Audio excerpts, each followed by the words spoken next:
Okay, good evening and welcome to today's discussion. My name is Bernd Rother. I'm from Berlin. I'm a senior research fellow with the Willy Brandt Foundation. And tonight we will hear two talks on the political opposition in the GDR and Poland, Solidarność, and political opposition before the fall of the wall. This event is part of the EU-sponsored project From Helsinki to Berlin, Europe and the End of the Cold War. Main organizer is the Leuven University Institute's Center of International Studies, headed by Professor Luis Rodrigues. Before presenting tonight's speakers, let me say some words about the project. Traditional Cold War narratives tend to place the United States and the Soviet Union at the center of the action, and to assume that Europe was a relatively passive actor in the course of the events. This project emphasizes the role of European actors in the final years of the Cold War and in the developments that culminated in the fall of the Berlin Wall. In this sense, it traces the origins of this role from the Helsinki summit in 1975 to the fall of the Berlin Wall in 1989, from Helsinki to Berlin, emphasizing the European actors such as the European Economic Community, political leaders, NGOs, and youth and students activist groups in promoting political contacts, cultural exchanges, and the dissemination of values such as freedom, democracy, and human rights between the two sides of the Berlin Wall. Tonight we have two speakers, which come from the Netherlands and from Belgium. Christie Miedema is a historian connected as postdoctoral research fellow to the Institute of German Studies at the University of Amsterdam. In 2015, she defended and published her PhD dissertation on responses of West German and Dutch left-wing organizations to the opposition movement in Poland in the 1980s. Her areas of interest include human rights, international solidarity and dialogue, migration and labor rights. In 2019, she published her second book, Not a Movement of Dissidents, about Amnesty International's dealings with attempts to replicate its activists in Poland and the Soviet Union. She now works as campaign and outreach coordinator at Clean Clothes Campaign and is involved with Amnesty Netherlands as regional coordinator for Central and Eastern Europe. Idesbald Goddeeris is a Slavist and a historian. He teaches courses on colonial history, history of Poland, and history of India. His research mainly focuses on the relationship of our society with other cultures and political regimes. He particularly examines this by means of the history of migration, European identities, transnational social movements, East-West and North-South contexts, communist secret services during the Cold War, development aid and post-colonial memories. He's a senior member of the Leuven Center for Global Governance Studies, where he coordinates the Leuven India focus. And directly, Idesbald, the mic is yours. Thank you very much, Bernd. Thank you also to the organizers. I presume that you hear me. Okay, yeah, so indeed, as Bernd said, I would be talking for about 20 minutes, and I would like to discuss the Western societal and then especially the Western trade union support for Solidarność. The Polish crisis of the early 1980s, and this includes the strikes of August 1980, the creation of the independent self-governing trade union Solidarność, in the subsequent month, September 1980, then the 500 days of freedom, and eventually the proclamation of martial law in December 1981 and the banning of Solidarność. So all of this called the Polish crisis of the early 1980s, this caused a great deal of social reaction in the West. Both newly founded organizations and old social movements tried to help the new and independent Polish trade union. They informed the broader public on the situation in Poland, visited and hosted Polish unionists, and collected money for humanitarian, financial, or political aid. After the proclamation of martial law, this support went on with demonstrations being held, petitions being signed, and political statements being issued. Fundraising and relief continued during the rest of the 1980s. Various forms of aid, from food to printing machines, were channeled or smuggled into Poland. This social reaction has so far mainly been analyzed from a national perspective. Initially, especially countries that had put themselves in the picture by giving a great deal of publicity to their activity have raised scholars' interest. For instance, the United States and France. This caused reaction in some other countries. German historians, for instance, revealed that the juxtaposition between a supportive France and a reluctant Germany, of course I'm talking about West Germany, does not match with the historical reality. Swedish and Danish colleagues went along the same line. And today I'll try to discuss this in greater detail. I'll argue that solidarity with Solidarność was not inspired by a greater or smaller sympathy with Poland, but colored by national particularities. I focus on trade unions, which often were in the hub of solidarity campaigns, Solidarność also being a trade union. Let's first have a look at France. France has often been put into the spotlight as the Western European country which identified most with Solidarność. From the summer of 1980 onwards, all major French trade union confederations, including the communist CGT, expressed their support with Solidarność.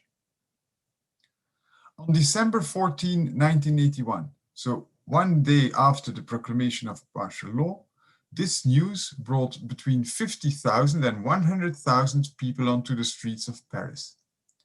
A demonstration remembered as one of the largest since World War II. Over the following months, French trade unions collected more than 8 million French francs, or $1 million, a sum that was called the highest amount for Solidarność ever accumulated. Over the following years, this support continued. Special organizations set up particular actions. Solidarité France-Pologne, for instance, started a parrainage campaign in which French and Polish families were put in contact with each other in order to give very concrete and direct support. French regional trade unions, for their part, concluded cooperation agreements with local branches of Solidarność. By the end of 1985, there were already more than 10 of these so-called jumelage or twin agreements. Of course, the enthusiasm gradually decreased, but nevertheless, the French trade unions were always considered to be the most sympathetic of Solidarność. Especially the CFDT was perceived as Solidarności's greatest ally in the West, next to the American AFL-CIO. As I said in my introduction, German reaction was different and has often been represented as the opposite of the French response. For example, Helena Sjörsson explicitly states in her monograph that, in contrast, I quote, in contrast to France, the imposition of martial law in Poland did not produce much of a public response in West Germany, unquote. The German Trade Union Confederation, DGB, indeed kept contact with official Polish trade unions and was less involved in the organization of demonstrations, the ICFTU's International Action Day on 30 January 1982, for instance, having much less resonance in the FRJ than in France. However, there is little basis for this perceived contrast. Recent research reveals that German aid, as a matter of fact, outnumbered that of France.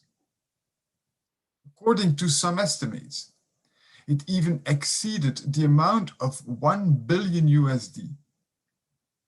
This was neglected at the time and has since slipped into oblivion. On the one hand, the DGB, so the German trade union, was criticized and its name blackened inter alia by the French media and the Polish authorities, who made use of all stereotypes to discredit the German unionists. Even Solidarność adopted a lower profile towards the DGB, since it was aware of the problematic relationship between Germany and Poland.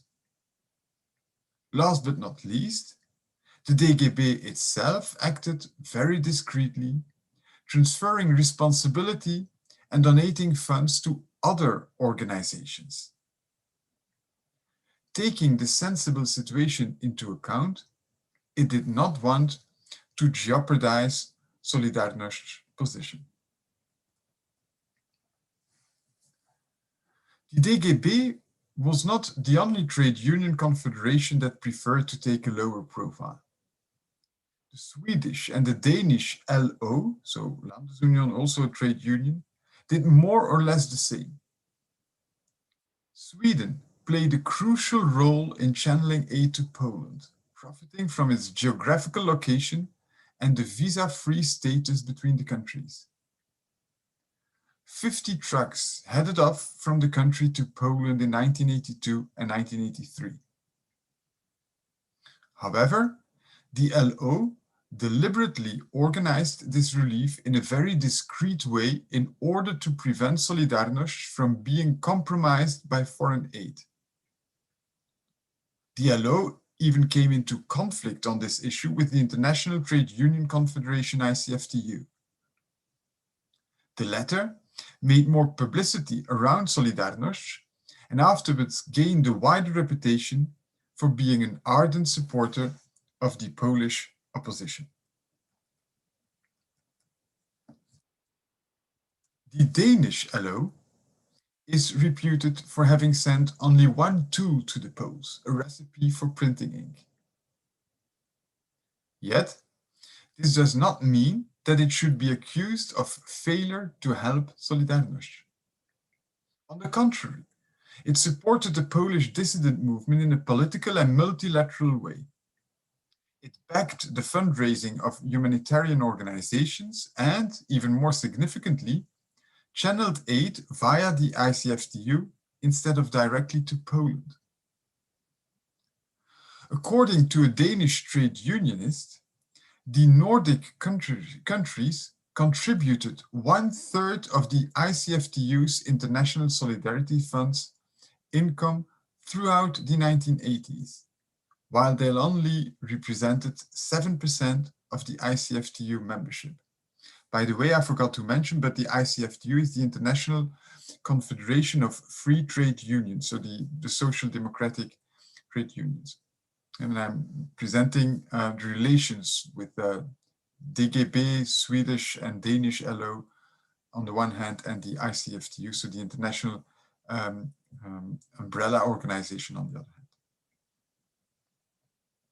It is impossible to give correct figures or a total overview, but the Danish LO donated hundreds of thousands of dollars to the ICFTU, both on a regular annual basis and following demands for additional funding. Polish consent. What is more, this was the first time ever that the LO had financially assisted an international solidarity committee, and at the same time had such open conflict on a foreign issue with its political ally, the Social Democratic Party. Even if Danish aid might seem limited from an international perspective, the Polish crisis was a milestone within the Danish framework. There were still other countries where trade unions reacted neither in an enthusiastic way nor in a discreet one. The Austrian trade union, ÖGB, for instance, was reluctant. Its president allegedly even went so far as to refer to Wałęsa, Solidarność leader, as a criminal during an official meeting with Honecker in Eastern Germany in 1983. His political associate, the Austrian Social Democratic Chancellor Bruno Kreisky, asked Polish workers to stop striking and to continue producing coal. The Austrian tabloid press used an anti-Polish and xenophobic discourse while covering the refugee wave in 1981. Of course, this is not to say that the whole Austrian society was against Solidarność. On the contrary, assistance was provided by the Church, by the People's Party, Christian Democratic, by parts of the Social Democratic government and party, and also by unionists. Christian trade unions within the ÖGB transferred many financial resources to Poland from 1980 onwards. Yet, there was also reluctance, and it does not seem a coincidence that precisely the Austrian ÖGB was the first Western trade union to make contact with the official, so communist, Polish trade union OPZZ when its president invited a Polish delegation to Vienna in the autumn of 1986.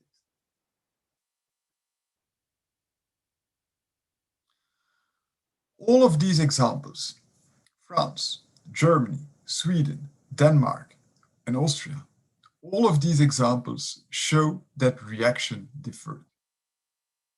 Other cases would only confirm this.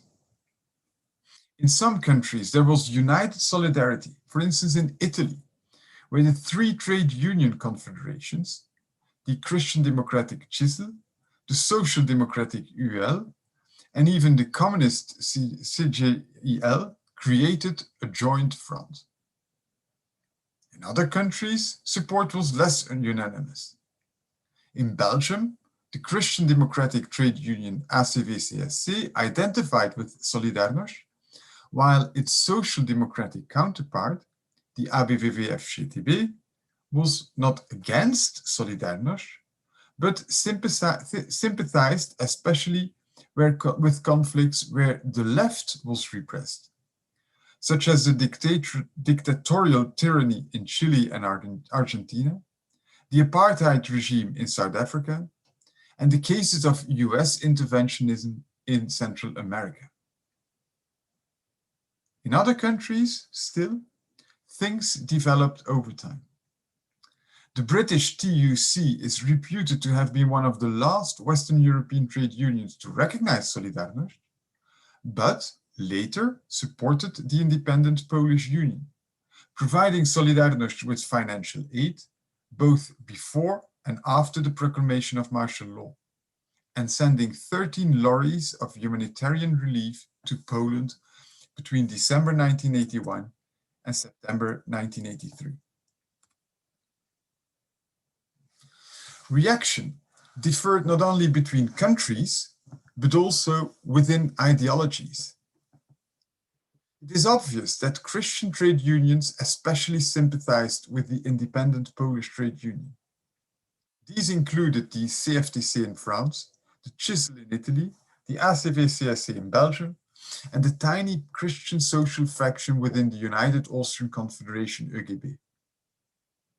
This Christian support seems logical.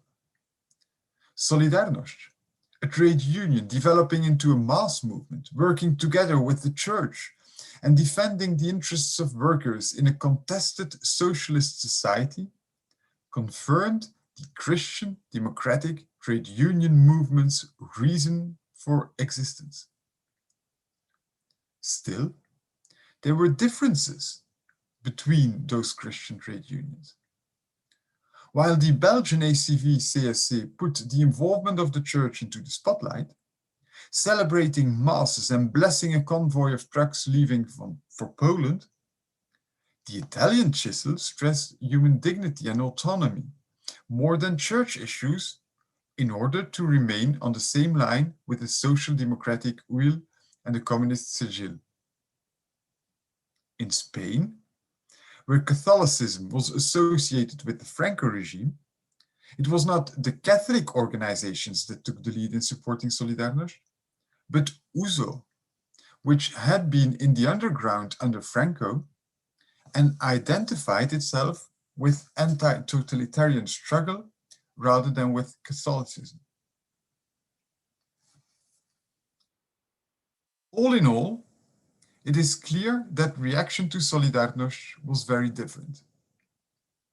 Even within adherents of one ideology, some put the independent trade union high on the agenda and others showed reluctance. These attitudes were determined by a variety of reasons, but it is striking that chiefly national particularities accounted for solidarity with Solidarność. First of all, it is clear that trade unions supported Solidarność when they had an interest in doing so, namely when Solidarność could strengthen their own program. The Polish crisis seems to have been a bigger or more public issue in countries without a single unified trade union confederation. Belgium counted 2 trade union confederations, Christian Democratic and Social Democratic, Italy 3, France 6, and Spain even more.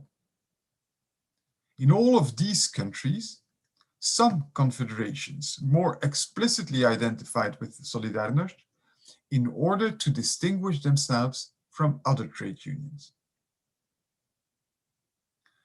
Along with this, trade union confederations that had faced split and exodus were especially fascinated by Solidarność.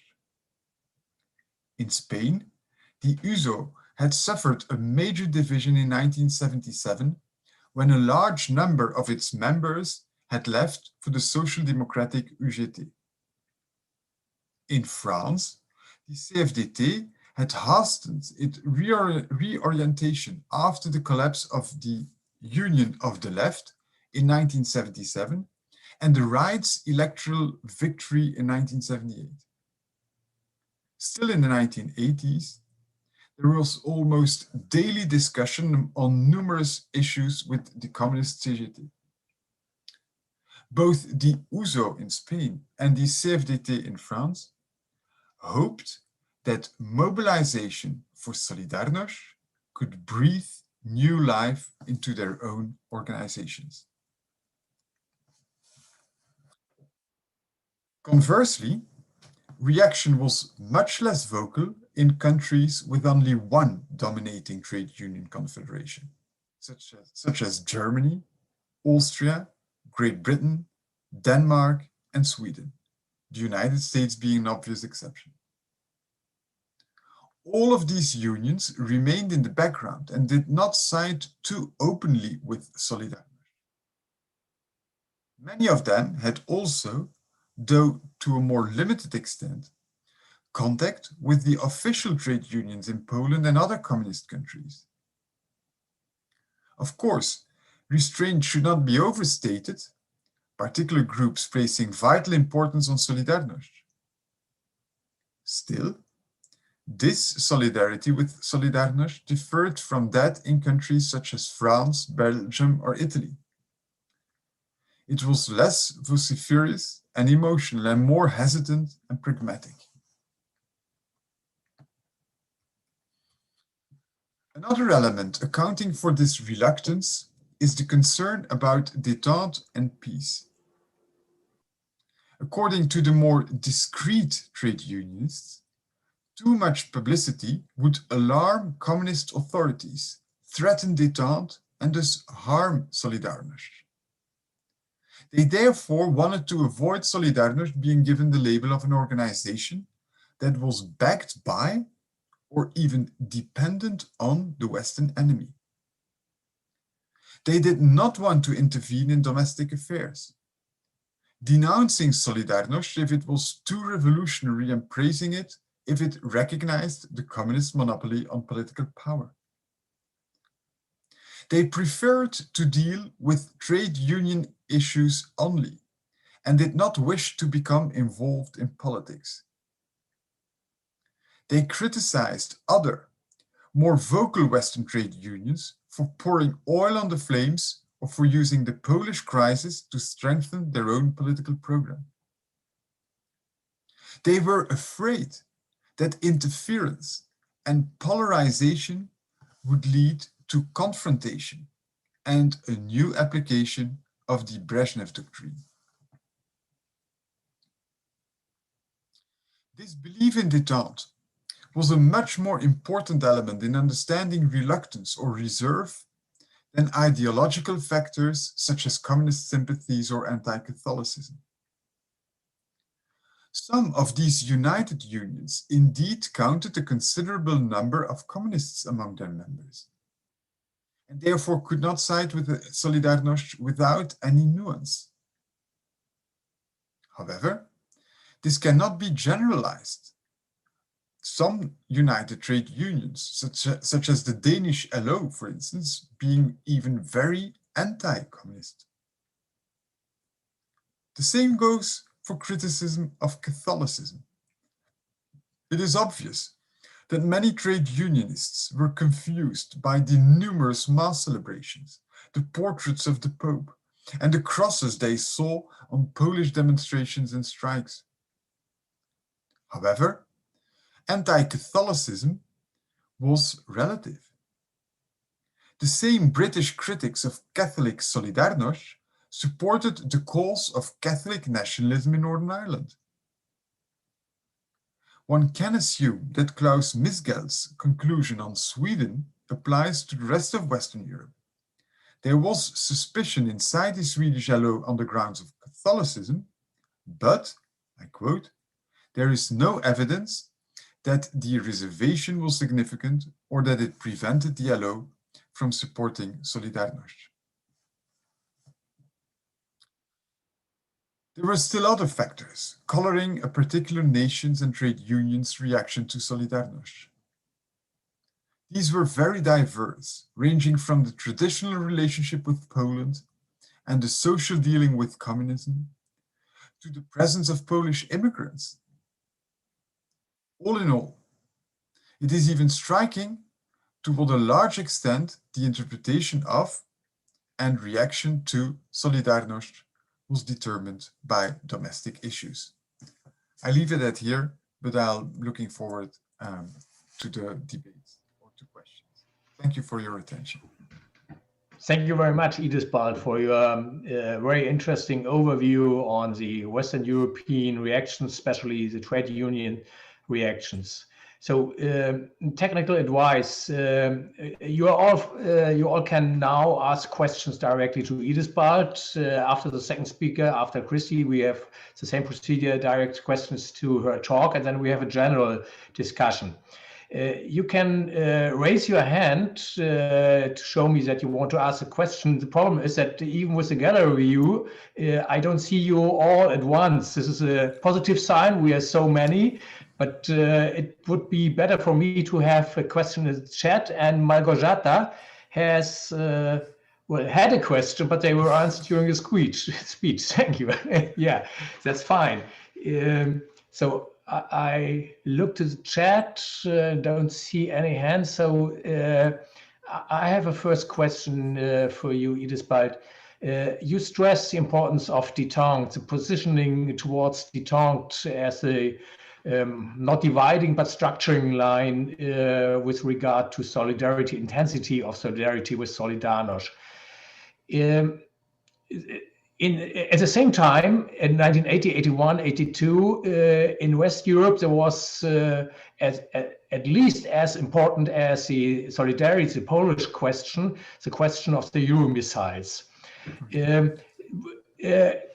Is this the same dividing or structuring line which groups those who were vocally and strongly helping Solidarność, and the same line splits those who were vocally against Euro missiles and others more quietly, or are these different blocks? Yeah, Bernd, thank you very much. That's a very good question, and I must admit that I'm not a specialist of the Western European attitudes towards the Euro missile crisis. So the differences between the different countries. What is striking, though, is that Solidarność had problems with this crisis, and saw this as a kind. So and now I published a chapter in a volume on this Euro missiles crisis by Leopoldo Nuti and others, in which I examined Solidarności's attitude towards the European peace movement. And they're quite negative. They're very critical of this. The Polish opposition in the 1980s sees this as a kind of surrender to the Soviet Union and denounces the naivety of Western European peace militants. Within Belgium, you see that both trade union confederations side with the peace movement, whereas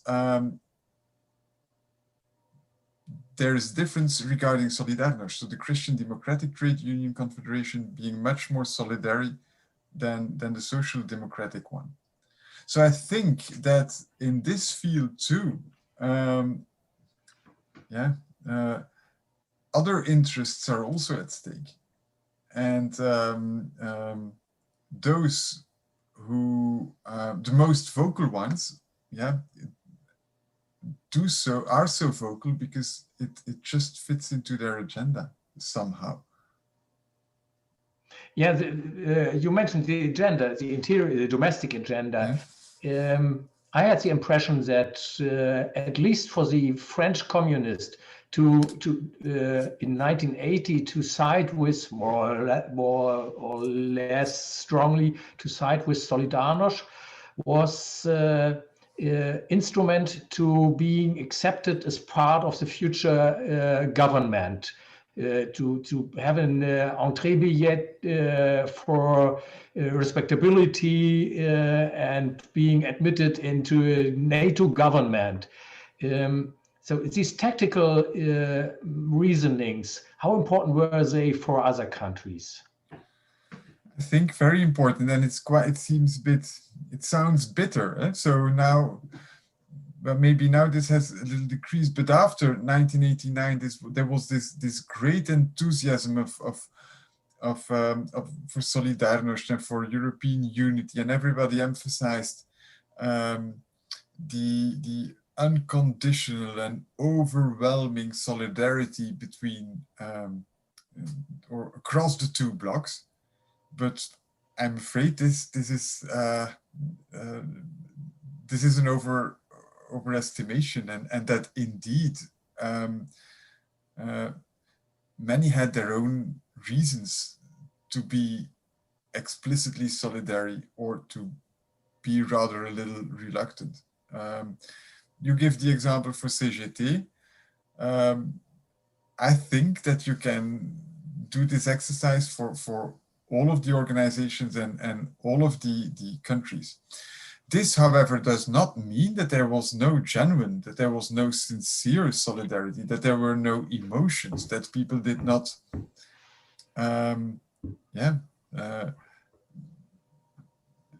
sympathize with Solidarność from the bottom of their heart. I think we should also make the distinction between institutions and organizations on the one hand and individuals on the other. But there too you have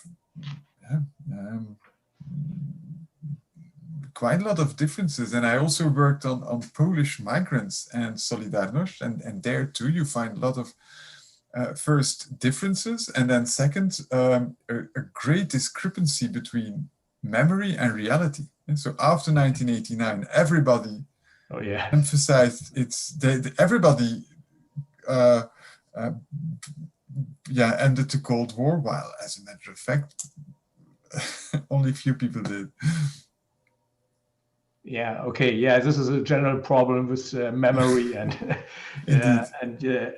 most try to side with the right side, and so I don't see any more questions in the chat. So without misusing my role as host, a last question from my side. I remember that in previous talks I had heard from you, and from also from my personal remembrance, once again the memory, that the small groups of Trotskyists and ex or still Maoists were very active in the campaign of solidarity with Solidarność. Please, could you please elaborate a little bit on this? And my second half of this question, was this for these Trotskyists and Maoists or ex-Maoists a continuation of their previous struggle against Moscow? Yeah, that's another good question indeed.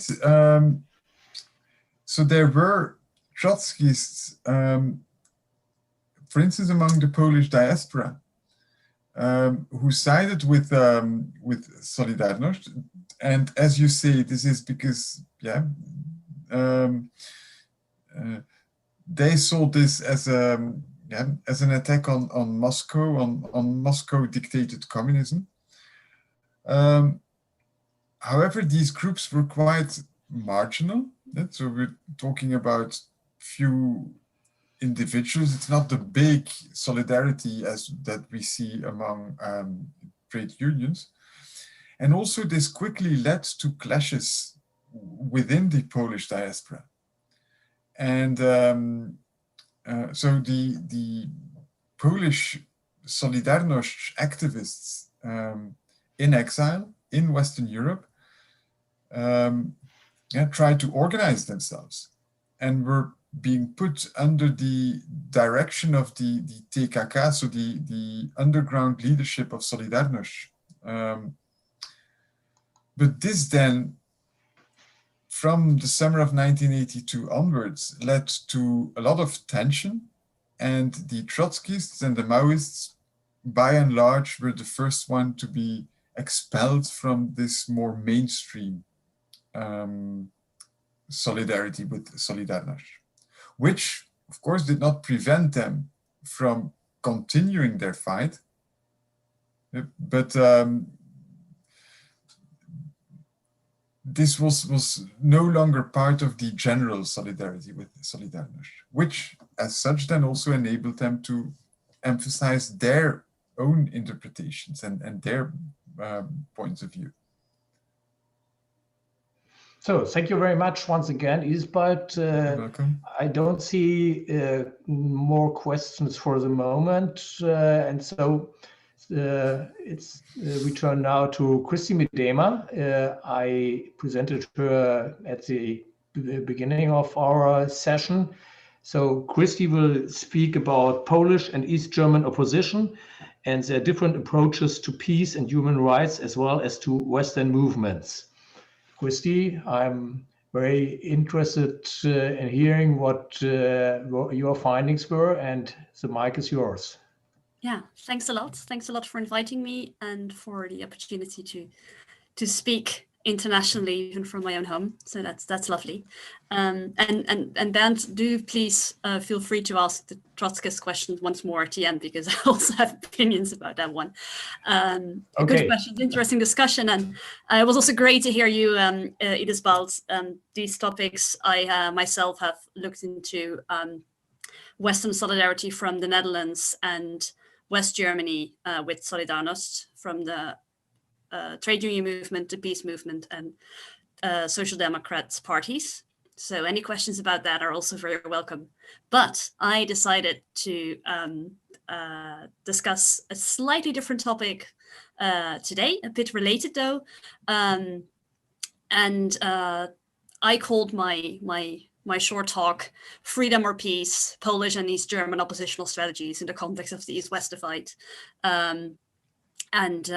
Freedom and Peace is not coincidentally also the name of my PhD dissertation. So I think it's one of the main questions that both in East and West organizations try to answer for themselves in the 1980s. So let's dive into the 1980s then. I want to take you to two different moments. So in April 1985, there was a group of young people largely young people that founded a new opposition group in Poland. So this is 5 years after the founding of Solidarność. It's after martial law had repressed a lot of societal activity. This group was called Wolność i Pokój, Freedom and Peace. About a year later, in January 1986, something happened in Berlin. There was a new group founded, a new group among the opposition that was usually working inside the church, and that group called itself Insative Frieden und Menschenrechte, the Initiative for Peace and Human Rights. So there are these two organizations in neighboring countries that both took up these topics, like peace, but also freedom, human rights, and together. I would want to explain today why these two groups were established, why at this moment, and why these topics were united, and why word order mattered. Because the opposition in both of these countries had a long tradition of working on the first issue mentioned in the name of the organization that was founded. So to remind you, in Poland, it was called Freedom and Peace. In East Germany, it was called the Initiative for Peace and Human Rights. They had a long tradition working on the first, but they were just discovering the second. Why were they discovering that second topic? And what was the role played by influences from abroad? That's where I want to talk about today. And I first want to take you to Poland. So in Poland, I see freedom fighters discovering peace in the 1980s. Poland has a long history of opposition. By 1985, there had been opposition to communism since the start of the regime. There had been rights-based opposition since the start of the Committee for the Defense of Workers in 1976. There had been the first free trade union movement behind the Iron Curtain in the form of Solidarność. So by 1985, there was a lot to look back on, and a lot of freedom struggle and rights struggle, human rights struggle that people knew about in the opposition. But it was also a time of discovering new forms of public activism. So the world had looked at Poland in awe during 1980, 1981. There were many forms of solidarity. Well, you know everything about it since the talk of Idesbald.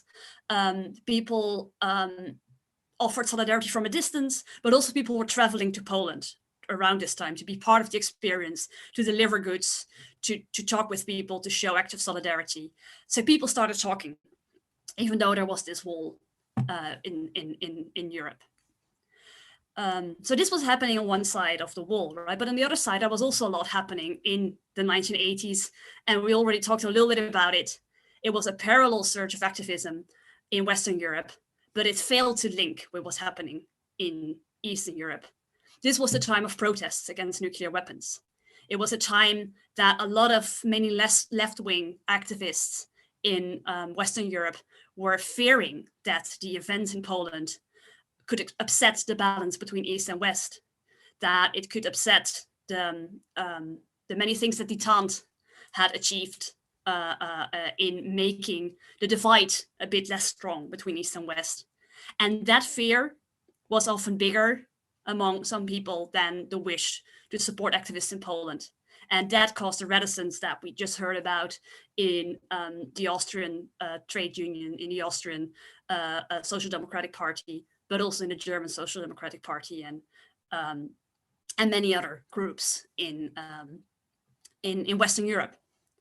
So many of these left-wing organizations also were very critical of the US government, especially since Reagan took over around the same time. And this was for many of them, or for some of them at least, the opposition towards what was happening in the US actually started to make them think that maybe actually they should have some more understanding for the Soviet Union, and maybe they shouldn't judge the Soviet Union so harshly. So these narratives were happening within the left-wing movement. And there was a lot of different discussions, but this happening at the same time, Reagan and the Euro missile crisis and Solidarność create a very volatile, difficult situation in which a lot of left-wing activists found it very hard to position themselves. At the same time, in Central and Eastern Europe, many activists saw these peace activists as nothing more than useful idiots of Moscow.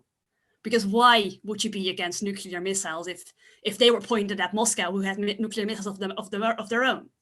Does that mean if you want to take those nuclear missiles away, that you're okay with actually the Soviet Union having more power in Central and Eastern Europe, or even in Western Europe? So this was a very difficult and heated discussion that was going on at the time. The feeling among a lot of people in Western Europe that it was paramount to preserve the peace. Without peace, there is nothing. That kind of feeling, there are no human rights without peace, in a lot of Central and Eastern Europe was responded to by the peace of the graveyard is not worth to be called peace. So it was clear that this mass mobilization on both sides of Europe had different opinions, but they could not ignore each other. This led to public discussions printed in magazines of the Western peace movement, for example, and also of the oppositional press in countries such as Poland and Czechoslovakia. Both tried to explain each other's position, but it was difficult to get closer. I, however, argue that there were a few important bridge makers between East and West, and one of them was the Polish-Dutch activist Jan Minkiewicz, who lived in Amsterdam, but who tried very hard to both make the Polish opposition understand what was happening in Western Europe. Also, the peace movement in the Netherlands was exceptionally strong, so he knew what he was talking about, and on the other hand, have the peace movement understand what was happening in Poland. So one of the ways in which he tried to do that was explain the different position about peace in Poland to people in the West. And what he said is, if neighbors in a street stop fighting, but one of the neighbors is still hitting his children, then there is no peace in the street. So why is there a peace to preserve in Europe if Eastern Europe is internally not at peace? That was something how he tried to explain, and I would argue that he actually played a large role in events to come, which I'm going to explain. Because there were also a lot more open-minded activists on both sides of the wall.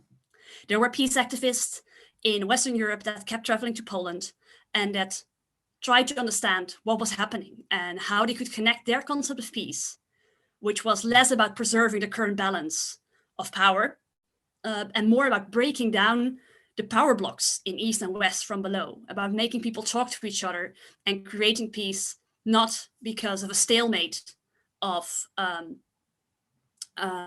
missiles, but rather because the ideological divide of Europe would come to an end. And this kind of understanding of peace would eventually meet a lot more understanding in Eastern Europe. So because there were these open-minded activists, they started talking to activists in Poland and made them understand that despite the misunderstandings and the disagreements that still existed between East and West, there might be actually a useful allyship here between this mass movement of hundreds of thousands on the street in Western Europe and this mass movement happening in Eastern Europe.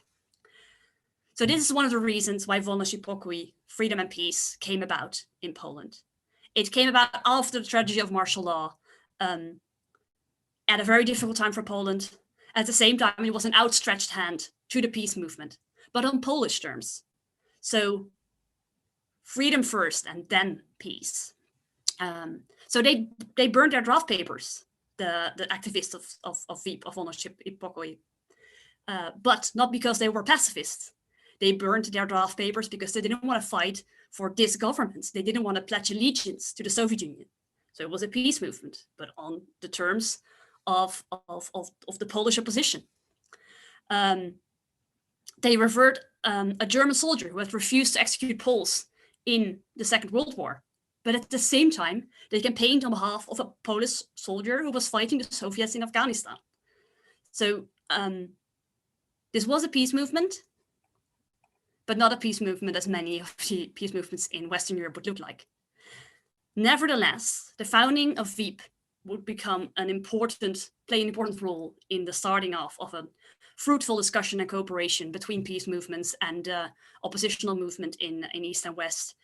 VIP would become an important interlocutor for the peace movement in Western Europe and would help the Western peace movement to, in turn, integrate human rights and the fight for freedom into their activism. Now let's move to East Germany, to the GDR. In the GDR, I see the opposite. I see peace activists who are discovering human rights and the topic of freedom. So in the GDR, oppositional history had taken a quite different path than in other Central and Eastern European countries.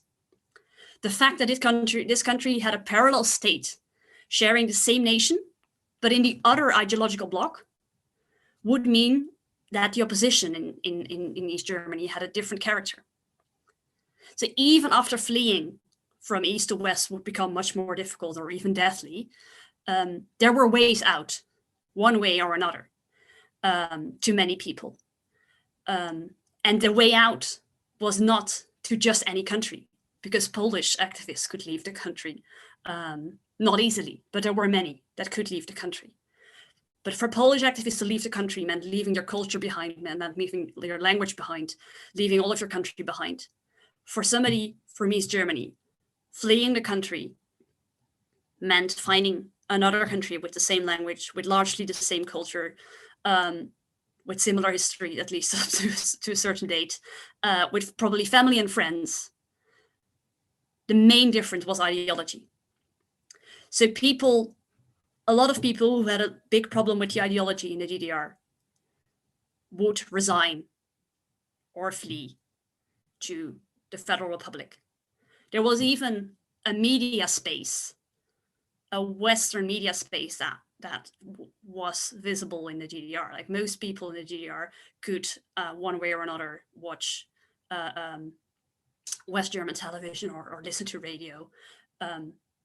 So this means you were able to resign. It was so much different from in Poland. So this meant that the people who stayed in East Germany and decided to fight and to be in the opposition, largely were people who were interested in staying in the GDR and reforming socialism, rather than toppling the regime or toppling socialism.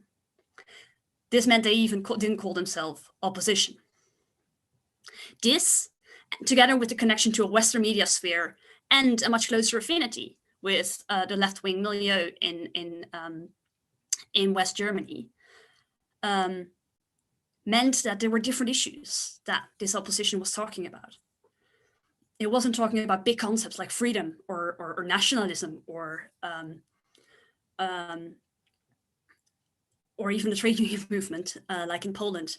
A lot of initial discussions were about different interpretations of Marxism. Or there was an oppositional movement, an independent movement that talked about childcare.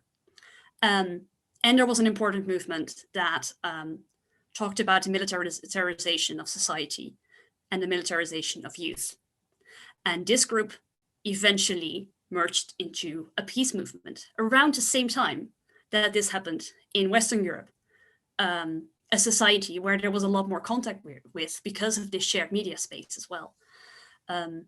Peace was an interesting topic, partly because it was very much a propaganda topic of all regimes in Central and Eastern Europe, but particularly of East Germany, which called itself the first peace state on German soil.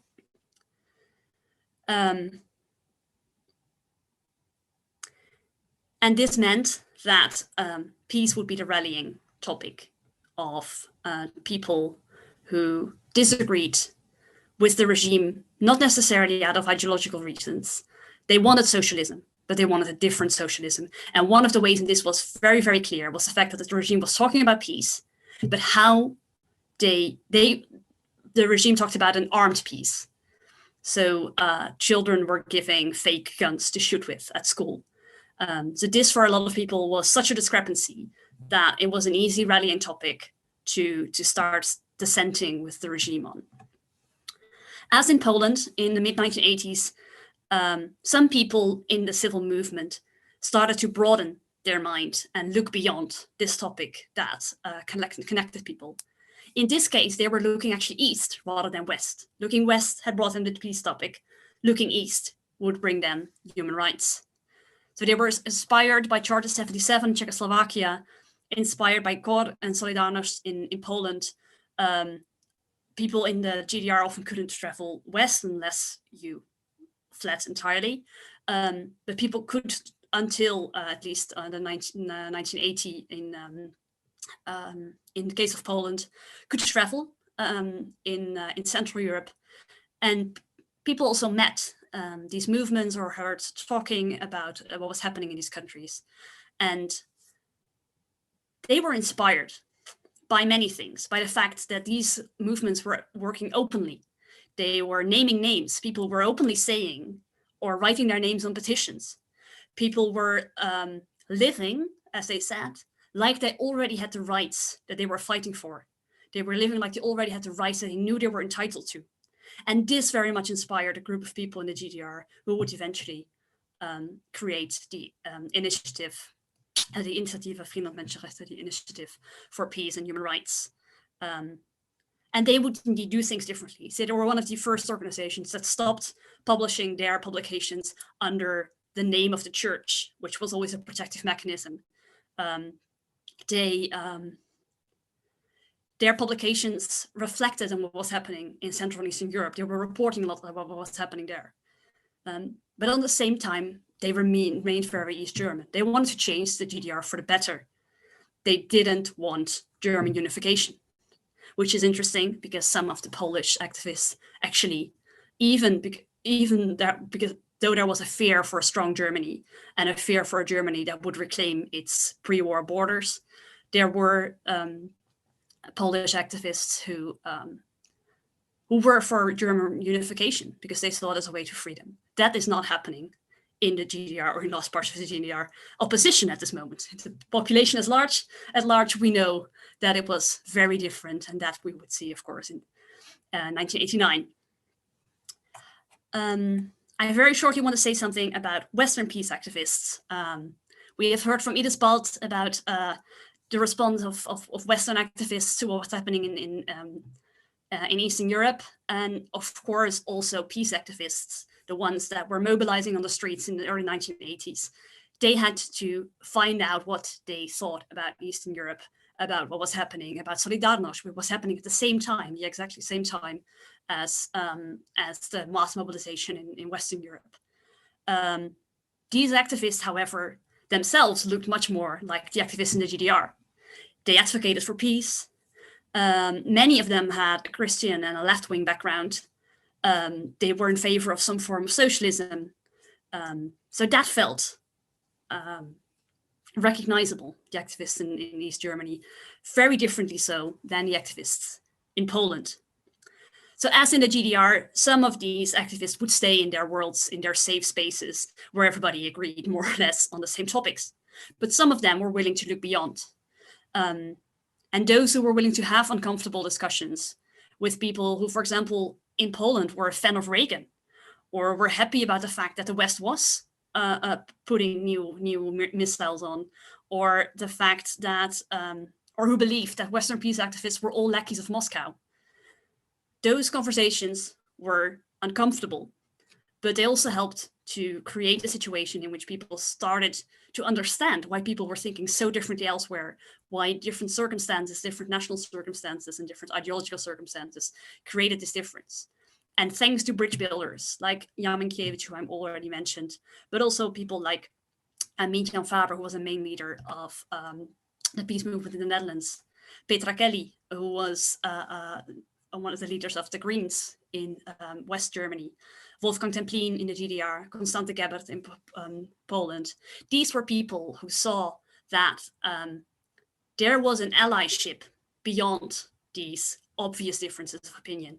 They started to see each other as allies and opened up to each other's topics, even if that didn't mean full agreement. And one of the starting points of that opening up to each other's topics was the establishment of these two movements on very different grounds in Poland and the GDR. As a short afterword, what did this mean on the long run? I want to take you to the Netherlands now. The Netherlands were one of the was a very important country for the mobilization of the peace movement in the 1980s. The demonstrations in 1980 and 1983 brought 300,000 and 500,000 people on the streets in Amsterdam and in The Hague, which I think was more than, for example, in Bonn, which is a country with 4 or 5 times the population. So this was this was a country where the peace movement was massive. And one of the figureheads of that movement was Miedema Faber, whom I already mentioned. Years later, in 2003, there were also peace demonstrations, again, on the streets of Amsterdam and The Hague, this time against the war in Iraq. The scale was not comparable at all, but there were peace demonstrations, and people just expected the figureheads of back then, of the 80s, like Miedema Faber, to speak out. Miedema Faber, however, spoke up and spoke out in favor of the war in Iraq. The reason for that, he said, is that he thought that there were things that were more important than peace, that he wanted to stand in solidarity with civil movements in Iraq, who had indicated apparently to him that they preferred a war where they could be starting over in a democracy rather than keeping a peace that oppressed them. A lot of people didn't understand this position of Miedema Faber, and there's different ways that you can talk about it, and we can discuss a long time on whether he was right. But one thing I think is for sure, only those who tracked the journeys of the topics of freedom and peace in the Cold War can understand where these positions way after the Cold War came from. Thanks a lot for your attention. Thank you very much, Christie, for this stimulating talk. And once again, if you have questions for Christie, please write it in the chat, or write in the chat that you have a question, and then you can, I think, directly put it, switch on your mic and put the question only that I have an overview. But at the moment, I don't see questions. So my first question is, taking up the last idea you put forward in your talk, telling the story of this Dutch-Polish activist who, if I rightly understood, acted as some kind of bridge builder between East and Western movements, peace movements, freedom movements in the 80s. And in 2003 was in favor of the Iraq intervention. Could I have hearing this. I have the idea that the solidarity movements of the 1980s, solidarity from Western Europe to Eastern European dissidents, protest movements, which finally led to the fall of the wall, which were victorious, you could say, had as a negative side that they misled us to believe in regime change as a pattern that could be transferred to other regions. And we all know, I think we agree, perhaps we don't, but I think we should agree that the Iraq regime change in 2003 ended in a disaster. So was this the reversal side of the coin of this positive experience of the 1980s that from different forces joining and succeeding finally with the help of Michael Gorbachev also and so on, toppling communism, and so we could go on in the rest of the world? Yeah, this is, I of course brought this on myself by bringing such a, by bridging something more to the present, although actually 2003 is a long time ago.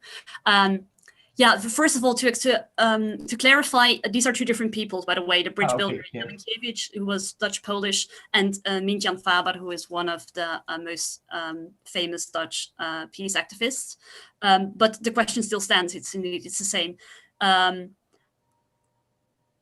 It might indeed, well, I think in case of Miedema Faber, it's really clear that he was very much influenced by his conversations with activists in Eastern Europe during the Cold War, but maybe also in the years after.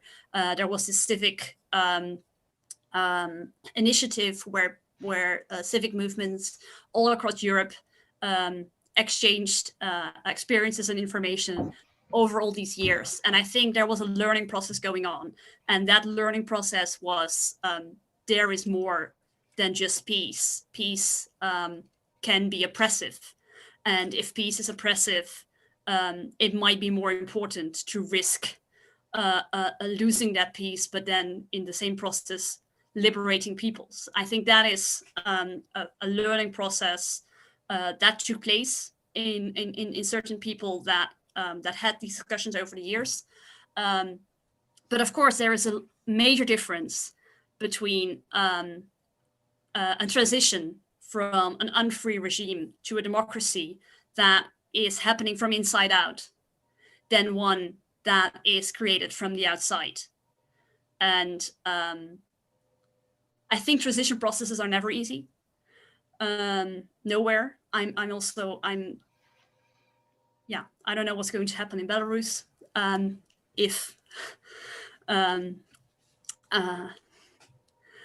Lukashenko would fall there.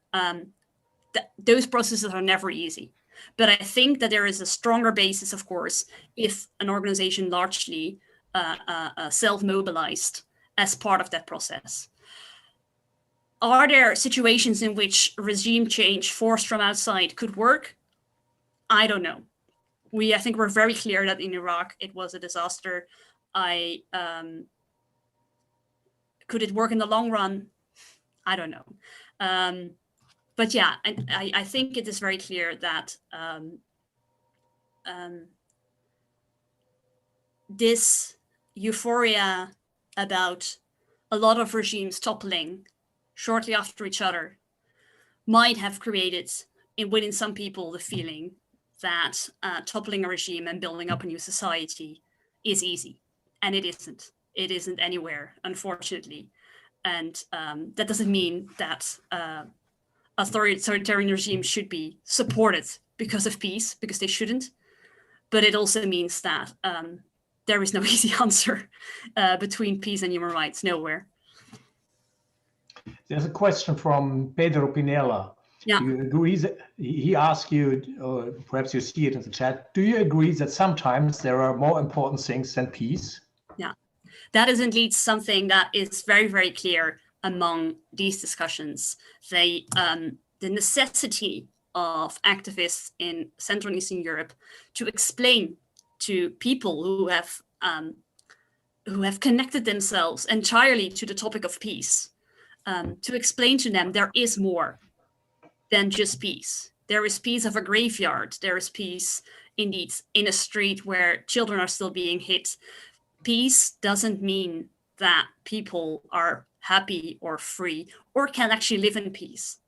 So that whole idea between peace between countries and peace inside countries, I think, is a very good explanation of why just sticking to the idea of peace and peaceful relations between states can actually be massively oppressive. Indeed, I myself also personally, while doing this research, have learned a lot from this. And I found it very interesting that indeed, well, a small anecdote is that several of my articles have been translated into Polish. And in anyway, there's on the one hand, there is a relatively negative feeling about the peace movement among certain groups in Poland, something which Idesbald already explained. And what I noticed is that the peace movement was always translated as pacifist movement in articles in Polish. And I always went back to the translators and said, no, you have to translate it as peace movement, ruch pokojowy. And the reason of that is that there were activists who said we are peace activists, but we're not pacifists. We understand that there are things that can be more important than peace, and that in some instances, violence might be needed to achieve something, or violence can be avoided. We are for peace, but we are for peace as a general concept, as indeed internal peace and external peace. And I think that's difference between peace as a holistic concept and pacifism, it's the avoidance of all violence at all costs, I think is one thing that I have learned and I was inspired by while doing this research. Yeah, large parts of the West German peace movement were at the same time active in solidarity with Central American liberation movements. So they definitely were not pacifists. That brings me to another question, which goes to both of you. Ronald Reagan and Margaret Thatcher sided strongly with Solidarność. At the same time, they were crushing at home their trade unions. How important was this issue in the discussion within Solidarność, and also within the groups of solidarity with Solidarność? That you're on the same side as these fierce opponents of free trade unions in their own countries. For me, it was at this time a very big problem. Yeah, no, definitely. There's two sides. Maybe Idesbald, you want to also talk about the Polish side. Although indeed a lot of Polish activists were generally just happy with anyone who actively wanted to speak out on their behalf, which of course a lot of the more left-wing social democrats or even trade union activists in Western Europe were less prepared to do than people like Reagan and Thatcher. But in the left-wing movement, you see indeed there's a lot of awkwardness around this fact that Solidarność is being supported by these, well, their nemesis actually at this moment. There is nothing worse at this moment than Reagan and Thatcher. And this adds to all of the other awkwardness that already exists around Solidarność. So there is already this feeling, as I said in the beginning, that Solidarność might be hurting the Taunt or might actually be risking the peace. There is this awkwardness about the massive amount of Catholicism within Solidarność. There is this feeling among certain activists, whether can you actually be against this movement that is challenging the Soviet Union, because if you have to choose between the Soviet Union and the US under Reagan, then at least the Soviet Union is the less bad option. There are so many different levels of this awkwardness that are going on, that indeed Reagan and Thatcher is one of them, and is a massive one of them, and is a reason that a lot of left-wing activists are almost scared to support Solidarność, or if they do so, they will only justify it by naming right-wing atrocities in the same breath. So they will say in one sentence, we oppose what is happening in Poland, we oppose martial law in Poland as we oppose the right-wing coup in Turkey, or we oppose what's happening in Poland at the same time as what is happening in El Salvador. So they all the time need to justify themselves, and Reagan and Thatcher are an important part of that. Yeah, I agree with what Christie says regarding the Western Bloc. Awkwardness, but at the same time, I also see that they continued supporting Solidarność and the Poles, so in spite of Reagan and Thatcher, but in a less vocal way. So they did not explicitly side with Solidarność. There's also the fact that in the 1970s, many transnational social movements were rather left-wing, so sympathizing with Vietnam or against Pinochet. And in the early 1980s, some trade unions, such as, for instance, in Belgium, the Christian Democrats, kind of caught up with the left-wing social solidarity or transnational solidarity from the 1970s. So that's for the West. For Poland itself, the support of Thatcher or Reagan was far less problematic. Of course, they knew about what Reagan and Thatcher were doing at home, but they saw their situation first and foremost in terms of the Cold War, and not of social democracy and trade union activism. Solidarność was a trade union, but this was actually to weaken the communist system at its core. The communists representing, defending laborers, but now being countered by laborers, by blue-collar workers, by trade unions itself. So you see this sympathy with Reagan and Thatcher, but especially with Reagan in other fields as well. I answered you, Bernd, about peace activism, so solidarity versus the peace movements in the West. Well, there too, they preferred to the Euro missiles to peace, and what Christie says so about Western left wing preferring the Soviet Union than Reagan's anti-unionist fight. Well, the Poles would call this blunt naivety, and got angry about this. So they couldn't understand why people in the West would sympathize with the Soviet Union. They saw this as the result of successful propaganda, and then denounced the double standards of the left.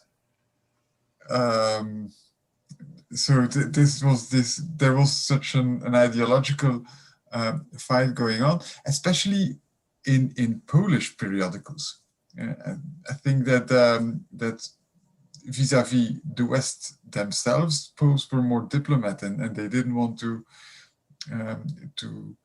break all bridges. But in those Polish diaspora periodicals, there's real anger and indignance and frustration about Western sympathy with the Soviet Union.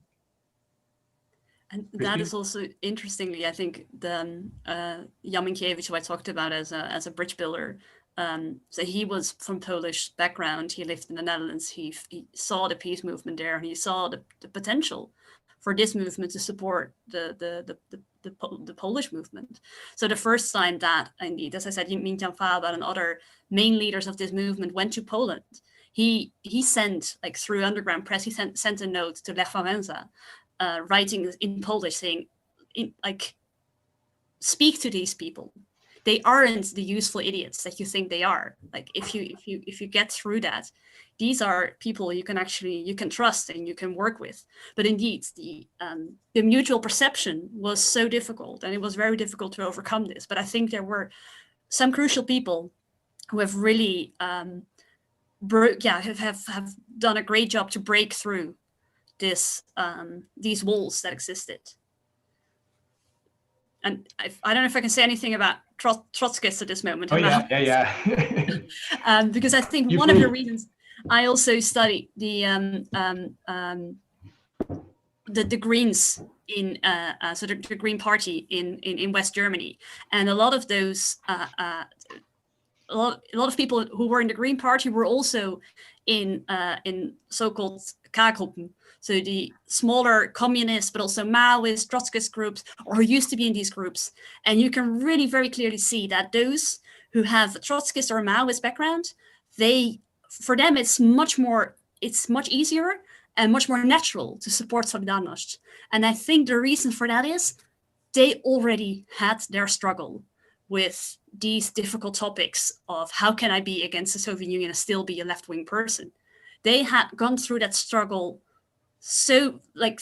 already for such a long time ago. For them, it was just very, very natural to support workers where they could. And they didn't have any remaining loyalties or a fear that somebody from the outside might say, oh, you're now on Reagan's side and you are fighting against the Soviet Union, you are bad. They were radical left-wings. They had their self-understanding as radical left-wing. Other people saw them as radical left-wing. People couldn't accuse them of being in the same boat with Reagan. Whereas a respectable social democrat who was much more to the center, if they would say, if they would be seen as being in the same boat with Reagan, or in Germany, Strauss, let's not forget that. There is similar examples there of people you just don't want to be associated with.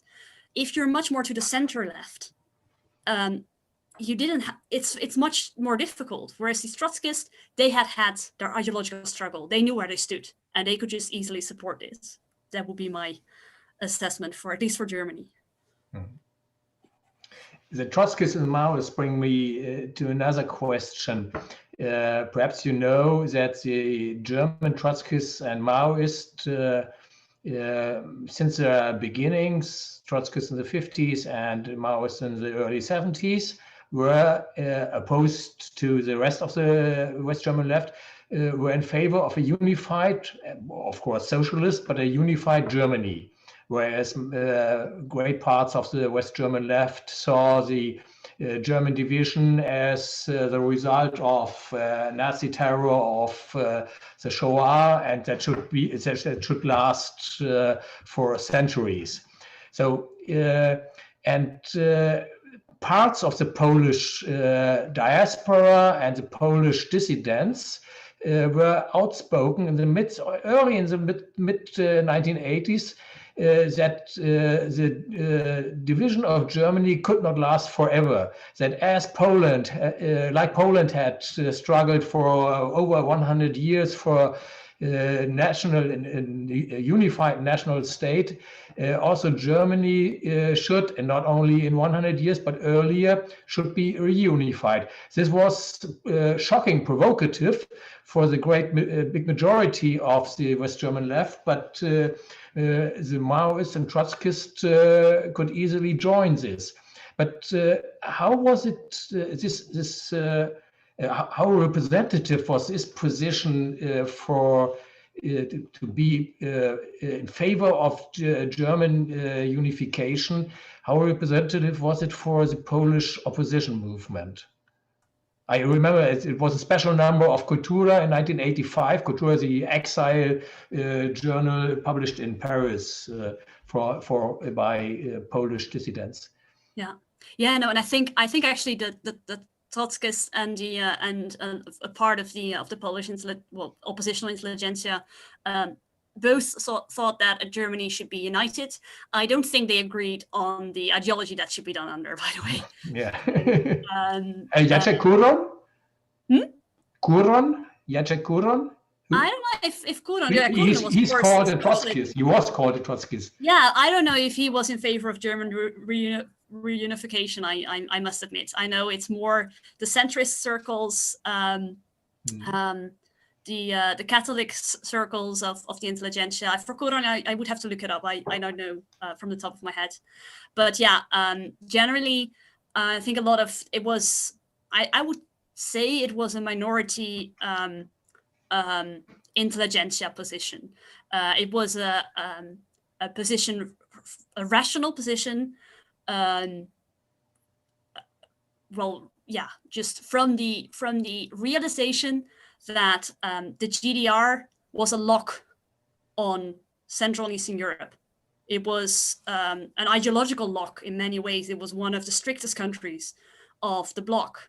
So reunification under a liberal, if you will, capitalist, or but at least liberal democratic government would mean that that lock would be broken, and that the way towards more freedom in Central and Eastern Europe would also be open.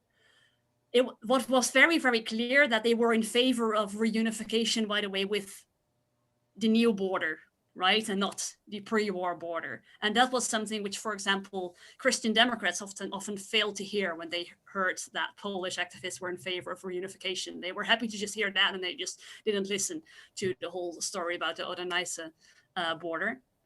But I would say that it was a difficult position in many ways, because together with the realization of the head that freedom and reunification for Germany could be a way to create more freedom for Poland, there was the feeling of the belly of the fear of a big Germany, and the memories of the war, but even indeed more recently, what would happen if there would be a reunified Germany? What would happen to that border, indeed? And would they reclaim the former German lands?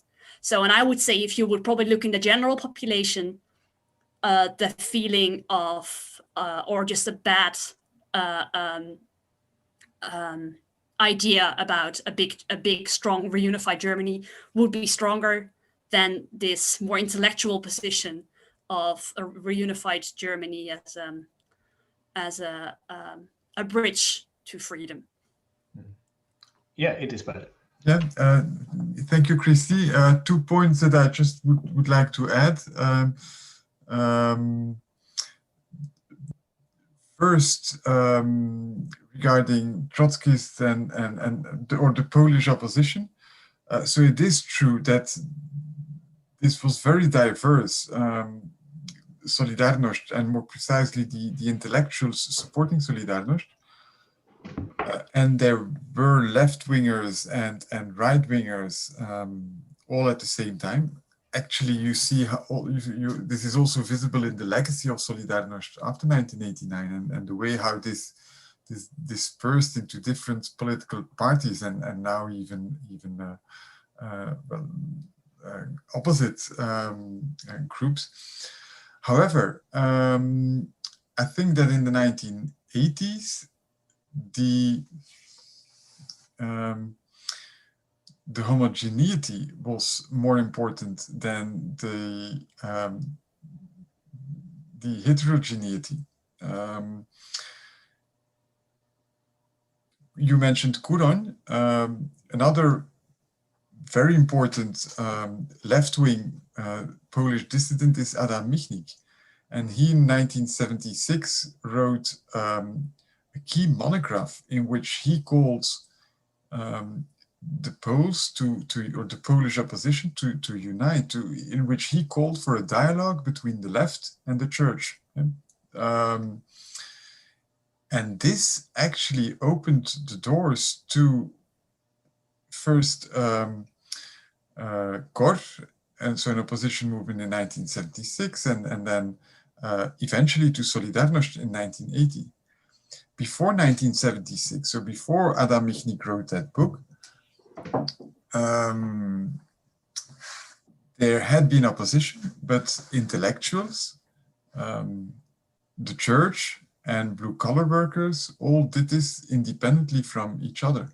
And so the Polish workers in 1956 and 1970, the church in 1966, for instance, for the millennium, and intellectuals, for instance, in 1968, but they did so independently from each other. And after 1976, also due to Helsinki and so on and so forth, they were united.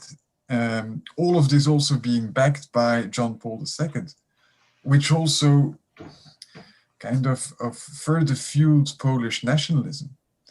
So there was division, of course, but the unity of thoughts and the national struggle against communism was way more important.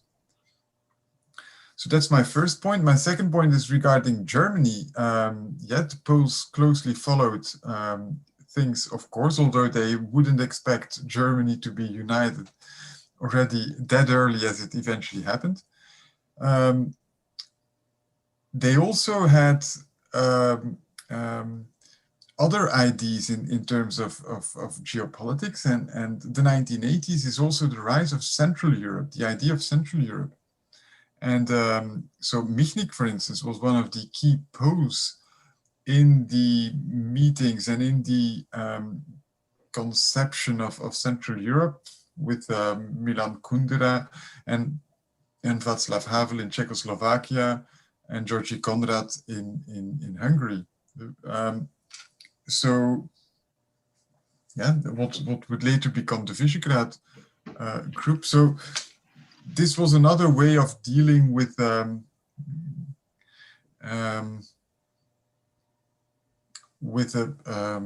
potential united Germany, although I don't think that they at that time were inspired by possible unification. It was more to identify themselves as that part of Europe that found itself at the eastern side of the Iron Curtain, but historically speaking, in their eyes, had always belonged to Europe. I would like to switch to another issue. Large parts of at least the German left, or maybe the entire West European left, large parts, looked with some interest towards Poland, but were more interested in Central America. Nicaragua in 1979, the Sandinistas toppled down the Somoza dictatorship, and in 1980 the civil war in El Salvador started with a Christian democratic government fighting against social democratic sponsored guerrilla, very rare situation. But was Central America for any part of the Polish and East German opposition movement an issue of interest Shall I go first? Yeah. Christie? No, yes, indeed. Solidarność tried to internationalize its case, and it is interesting. So next to, let's call it Central America, so Nicaragua in the first place, but also El Salvador, there was also Chile, with Pinochet, which still, in spite of dating already from 1973, still remained an issue, and all over the 1980s until the fall of Pinochet. And then third, there was apartheid, South Africa, or anti-apartheid, the Western fight against apartheid, which I think was even greater than sympathy with Latin America or solidarity with Solidarność. Yeah, the Netherlands and Germany was a little bit different. Yeah, if the largest transnational social movement of the 1980s was the anti-apartheid movement. Yeah. Now, how did Solidarność relate to these movements? This is interesting. It was it allied most with Chile, and it allied less, it identified less with Nicaragua.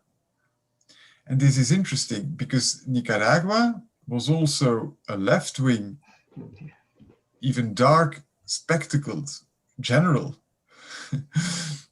leading a country and an opposition being supported by Ronald Reagan and so on, while Chile was the opposite. There you had a right-wing dictator being opposed by left-wing exiles and so on. Now, Solidarność identified way more with Chile than with Nicaragua.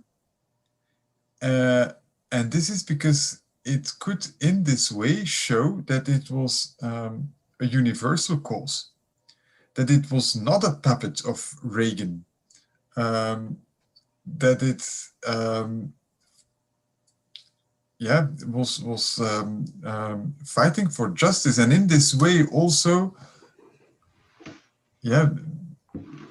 try to get credits with the left wing in Western Europe.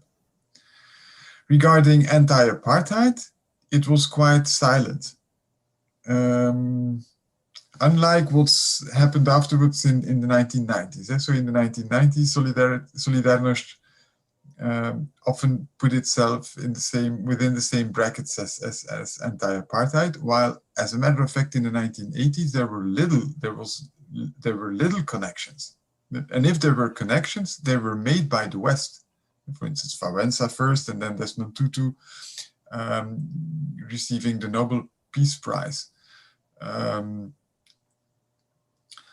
But Solidarność itself did not really identify, and this is because of particular reasons, namely Polish refugees in Austrian and German camps were hired by the South African authorities to work in South Africa. And this upset the black opposition in South Africa, because in this way these Poles supported the apartheid regime. They led to new immigration to South Africa, white immigration. And another reason is that the ANC in Polish eyes was communist. It itself defined it as indeed, they emphasized the communist CPSA, Communist Party of South Africa, was the most prominent. Yes, but the ANC, and so I mean, the black opposition was more than only communist, but for the Poles, they saw this as a communist threat, and they actually were afraid that if the apartheid regime fell, things in South Africa would develop in the ways that happened in other Southern African countries after the decolonization of the Portuguese colonies, so Angola, Mozambique, and so on. So they kept their hands off South Africa, identified first and foremost with the fight against Pinochet, and were also quite silent about Nicaragua and El Salvador. And to add to that, I think it's really interesting if you look at the movements in the mid-80s. So at the moment that Solidarność is still active, but it's partly underground, and there are other above ground movements in Poland who, as I said, as partly as we started talking to the Western peace movement, that sometimes also co-signing the Western peace movement statements on certain countries is just a way to create trust and to show we're now allies, we're now on the same side. And you see, so that's if some prominent Polish activists then co-sign certain statements of the Western peace movement, and at the same time get a lot of criticism on that internally still about why are you supporting these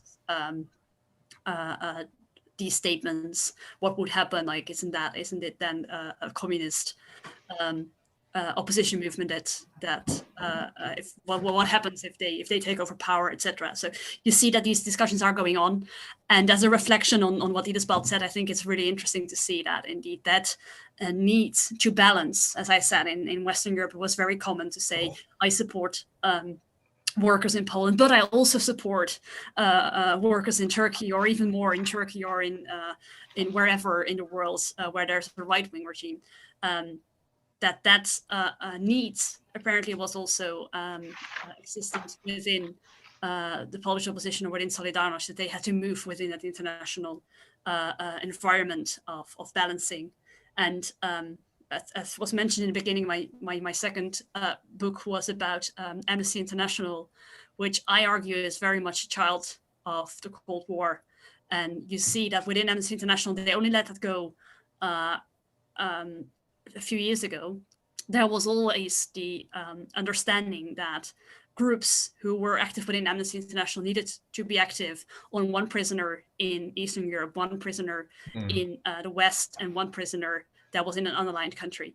And I think that very, very strict and cramped form of balancing, you see that everywhere in social movements in the 70s and 80s, and well, if you see within Amnesty, even within the 60s already, which I think is very interesting to study and to analyze, but also I think was very stifling for a lot of people, because you just couldn't say anything about any country without also mentioning another.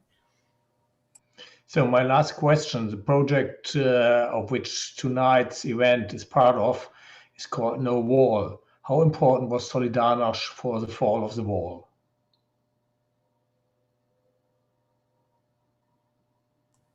You want to go first, Idesbald, or should I? Ladies first. Time to reflect. Yes, this is a very, very difficult question, I always find. And what the story from Poland is very clear. I remember walking around the celebration of the fall of the German wall in 2009, where there was this massive poster on Central Station in Berlin saying it all started in Poland. So just don't forget.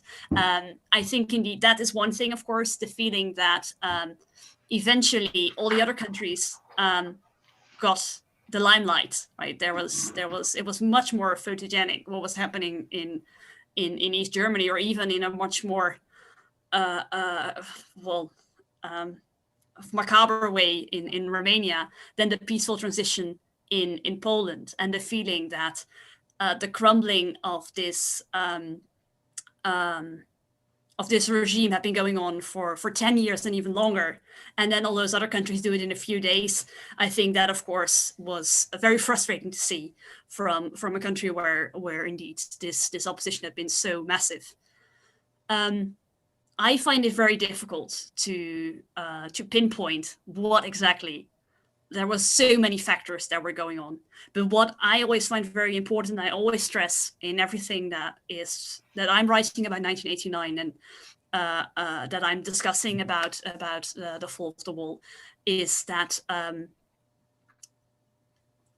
you can't explain, you can't talk about what happened in Eastern Europe 1989 and the years after without talking about the opposition movements and the people that have created that movements, that have opposed, that have shown the strong voice of a large part of the people. You can't explain what happened from structural elements alone. You can't only point towards economy. You can't only point towards Reagan. You can't. There is this massive internal movement that happened that showed a potential for change, a will to change, and I think that showed loudest, if not earliest, but at least loudest in Poland, and Solidarność was a very, very important actor in that. So I am hesitant to say what exactly they meant among all the different actors. I'm not going to give it a percentage, but I do say it mustn't be disregarded, and it was very, very crucial. Idesbald. Yeah, I agree with Christie. It's a very complicated question, but no, it's a simple question, but the answer is very complicated. As a question, it's simple. The answer is difficult. Indeed. Yeah, there's so many elements that played a role. I agree with what Christie says about the importance of the people. There's also the problems of the system, and of the communist economy was already bankrupt or was heading for bankruptcy in the early 1980s. And for instance, Jaruzelski, after 1989, always said that he opted for the less evil by issuing martial law, because in this way he prevented an intervention of the Soviet Union in Poland, which would have led to a bloodbath. Now, this is not true. Jaruzelski, as a matter of fact, regularly asked Brezhnev to intervene, and Brezhnev wasn't able to do so because he already saw that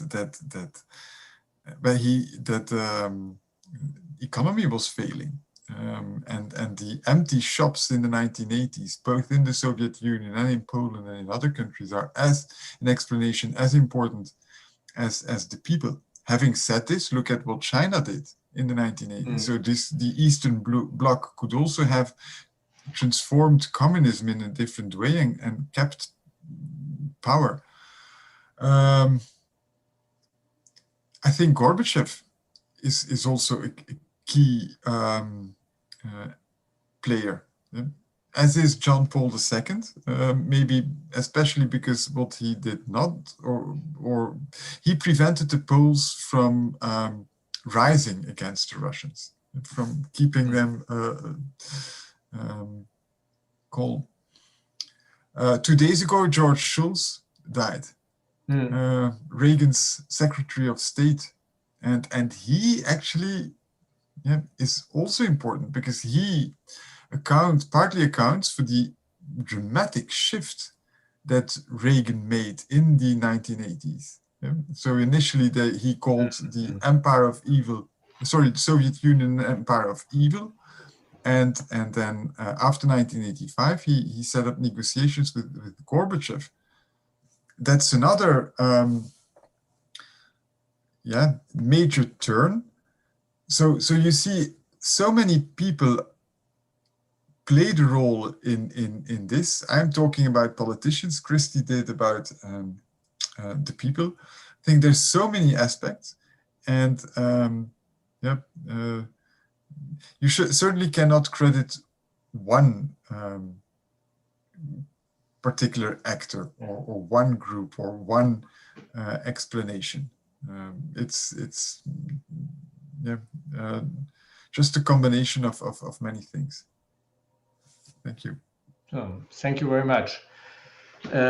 We still have time, 10 minutes technically, for last questions, but I can understand that after 1 hour and 50 minutes, headaches are starting.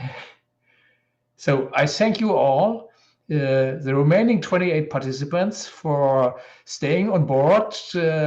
But last but not least, Christie and Idesbald for this very stimulating talks, and it gave me, and I hope so for you, same stuff to think about. There are a lot of questions I could have raised additionally, but time is limited and concentration is limited, and even day is limited. In 24 hours, it's over after 24 hours. And so at 21 hours Berlin time, 20 hours Lisbon time, or 10 minutes before, I would thank you very, very much and say goodbye. Wish you a good rest of the night. And Felix, is there anything to announce or to explain next activities of Nowall?